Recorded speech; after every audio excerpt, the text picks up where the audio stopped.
Hi, my name is Donnie Moje, and today is March 21st, 2022, and this is episode 1 of my multiple sclerosis journey video diary series. Ooh, I need to cut that back. So I was diagnosed with multiple sclerosis in January 2020, right before the pandemic was declared in March. So it was definitely horrible timing for me to suddenly become totally disabled. um, so backstory, yes. It's been so long since I made a video. Backstory. Around the time I was about to graduate from college in 2018, my tongue began to move while I was trying to speak, and my words would get really warped sounding. They'd be like, blah, blah, like that. So my doctor told me I definitely need to go to a neurologist because she could see movement in my tongue. But then I wasn't able to see a neurologist because I was about to graduate and I was busy. Horrible excuses, but whatever. So I went to school in California at San Jose State University. Go Spartans. But my family moved from Virginia to Texas, so I had to move to Texas to help my family.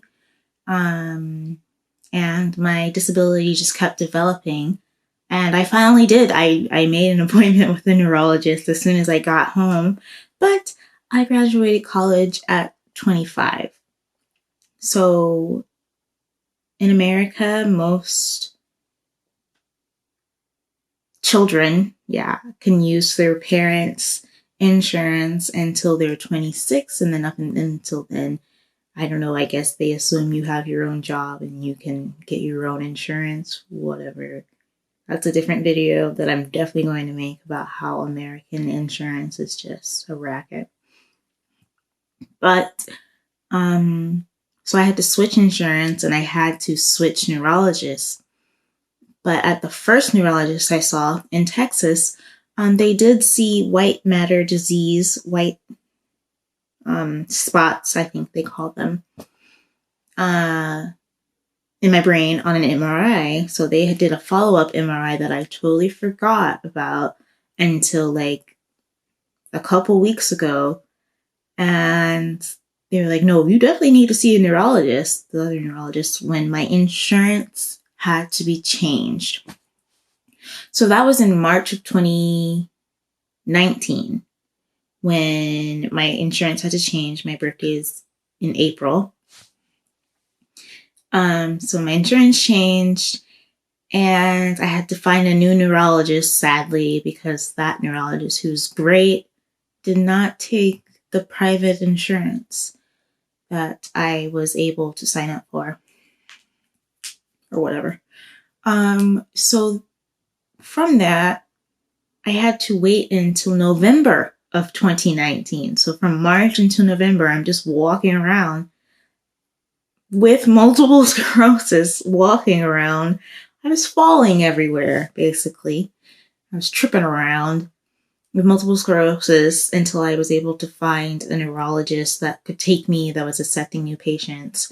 And November 2019, my first appointment, or maybe it was June. No, it was June 2019. I finally got a neurologist. November 2019, we did an MRI. She saw the white matter disease. I had to do a follow-up MRI, and now we're in 2020 or December 2019, January 2020, when they're like, yeah, this looks like multiple sclerosis. So everything finally made sense. The symptoms that I was experiencing, if you look it up, it's like, yeah, that's multiple sclerosis. So I was losing my balance and just falling. I had brain fog. I had spasticity, really painful spasticity in my hip. And it's like, how old am I? I'm only 26. At the time, I was only 26. What's going on? Why does my hip hurt? That's another video. See, I have a lot to say. So, spasticity. I also had double vision, which is apparently not attributed to my multiple sclerosis, thank goodness. But I also had double vision. And pins and needles all throughout my body, tingling sensations, just burning. I had electric shock through my left, whatever this area of your hand is called. And my left arm began to feel like dead weight. To this day, I am slowly, agonizingly losing more and more feeling and sensation in my left arm, and it just feels more and more like dead weight every day. Very strange feeling. It's just heavy, flopping about. Like, I can still use it. Luckily, I'm right-handed. I can still use it, but it just feels dead. Like it's pointless. It's not pointless. It just feels like, why is it still here? It's like, bleh, bleh. So, as I flop it about all over the camera. In my left leg, I have really bad spasticity, especially around my knee and my calf. So all of those symptoms, finally a diagnosis with the ugly or the old bands. I still don't know how to pronounce those bands. I have those present. So she did another MRI. It turns out I have lesions and black holes in my brain and on my cervical spine. Woo! So, yeah, I was diagnosed, but the thing is, I was not able to get treatment.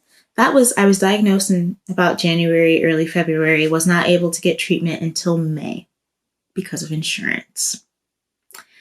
I have talked for 7 minutes straight now. I think I'm going to end the video now, but that was basically how I got diagnosed. This is just video diaries. It feels good to get that out and just realize how ridiculous that was. Very traumatic experience also, trying to get a diagnosis and insurance just blocking it every single way. Yeah, so bye.